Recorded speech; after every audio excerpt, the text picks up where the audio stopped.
बिस्मिल्लाहिर्रहमानिर्रहीम। अस्सलाम वालेकुम दोस्तों, मैं हूं Usman Ali. Welcome to my channel. और आज की वीडियो के अंदर हम बात करेंगे कि कोई भी शख्स है अगर वो without the permission of the first wife second marriage कर लेता है तो वो पनिशमेंट से किस तरह से सेव रह सकता है। तो आज की वीडियो के अंदर इस मौजू को हम डिटेल के साथ जो है वो कवर करेंगे। तो मौजू की तरफ जाने से पहले सब दोस्तों से गुजारिश है कि अगर आपने अभी तक हमारे यूट्यूब चैनल को सब्सक्राइब नहीं किया है तो वीडियो के नीचे एक रेड कलर का सब्सक्राइब का बटन आ रहा होगा, उसके ऊपर क्लिक करके सब्सक्राइब कर लीजिएगा और साथ बेल आइकन को भी दबा दीजिएगा ताकि जब भी हमारी कोई लेटेस्ट वीडियो आए तो उसके नोटिफिकेशन आप तक पहुंचते रहें।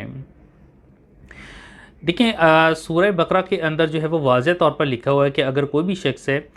वो शादी करना चाहता है, वो 1 से करे, 2 से करे, 3 और 4 से शादी करे, लेकिन उसमें आगे कंडीशनली तौर पर जो है वो वाज़ह तौर पर लिख दिया कि अगर जो है वो इंसाफ नहीं वो कर सकता है और तमाम के दरमियान जो है वो बराबर का सलूक रवा नहीं रख सकता है और इस चीज़ का अंदेशा है कि वो अल्लाह ताला की हदूद को नहीं पूरा कर सकता, तो वो एक ही शादी करे। तो यहाँ पर जो है अगर कोई दूसरा शादी करना चाहता है तो इसमें भी कंडीशन मौजूद है कि तमाम के अंदर जो है वो बराबर इंसाफ का भी जो है वो हुक्म दिया गया है और कहा गया कि अगर हुक्म जो है तमाम के अंदर बराबर का इंसाफ नहीं कर सकते तो फिर एक ही शादी की जाए। तो इसलिए तरह से जो है वो क्योंकि बहुत सारे ऐसे केसेस जो है वो सामने आते हैं जिसके अंदर जो है वो अभी एक जो फर्स्ट मैरिज होती है मर्द उसके तमाम हकूक़ पूरे नहीं कर रहा होता तो सेकंड मैरिज कर लेता है। सो इसलिए इस हकूक़ को जो है वो फसली तौर पर जो है वो पूरा करने के लिए एक जो है वो तरीका जो है वो कानून के अंदर जो है वो बयान कर दिया गया कि अगर कोई भी शख्स जो है वो दूसरी शादी करना चाहता है तो वो उसके ऊपर जो है वो मुतल्लिका यूनियन काउंसिल से जो है वो इजाज़त तलब करेगा। उसके अंदर वो अपनी रीज़न्स को लिखेगा कि वो क्यों मैरिज जो है वो सेकंड मैरिज करना चाहता है।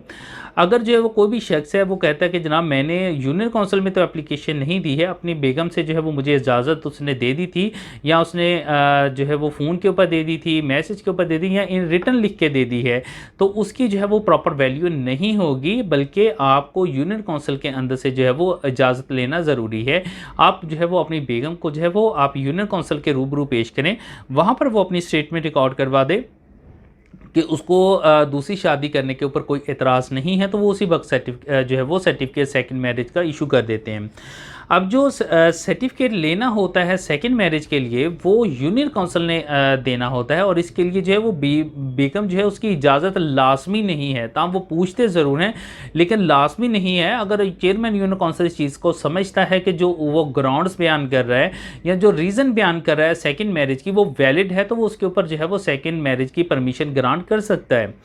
अब इसके अंदर डिफरेंट रीज़न हो सकती हैं। जो भी आपने अगर सेकंड मैरिज करनी है तो उसमें आपको फर्स्टली तौर पर अगर आप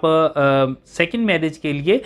इजाज़त तलब कर रहे हैं तो उसमें आप अपनी ग्राउंड्स डिफरेंट लिख सकते हैं, जिसके अंदर अगर कोई औलाद नहीं हो रही है, 5 साल जो है वो गुजर चुके हैं और पॉसिबिलिटी नहीं है, तो आप ग्राउंड लिख सकते हैं कि जो है मैं आपने जो है वो औलाद के लिए जो है वो नई शादी करना चाहता हूँ और उसके भी तमाम हकूक़ पूरे करूँगा, इसके भी तमाम हकूक़ पूरे करूँगा, तो ये एक स्ट्रॉन्ग ग्राउंड है, इसके ऊपर भी जो है वो सेकंड परमिशन मिल जाती है। अगर जो है वो खातून है, आपकी फर्स्ट बेगम है, वो बिला वजह जो है वो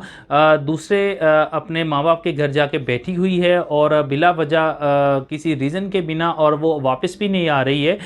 और इसके ऊपर अगर आप कंजी का राइट का दावा जो है वो अदालत के अंदर दायर करते हैं, वो आपके हक़ में हो जाता है, वो डिग्री हो जाता है, तो इसके ऊपर भी अगर आप जाकर यूनियन काउंसिल के अंदर इजाज़त की एप्लीकेशन देते हैं तो वो उसके ऊपर भी जो है वो ग्रांट कर दी जाती है। इसी तरह से है अगर कोई आपकी बेगम जो है वो बीमार है और वो तमाम जो है वो आपके हकूक़ जो हैं वो पूरे करने के लिए जो है वो कैपेबल नहीं है, तो उसके लिए भी जो है वो फिर भी आप जो है वो यूनियन काउंसिल के ऊपर जो है वो एप्लीकेशन दे सकते हैं और इनके ऊपर भी जो है वो स्ट्रांगली तौर पर ये एक स्ट्रॉन्ग ग्राउंड है और इसके पर जो है वो परमिशन जो है वो मिल जाती है।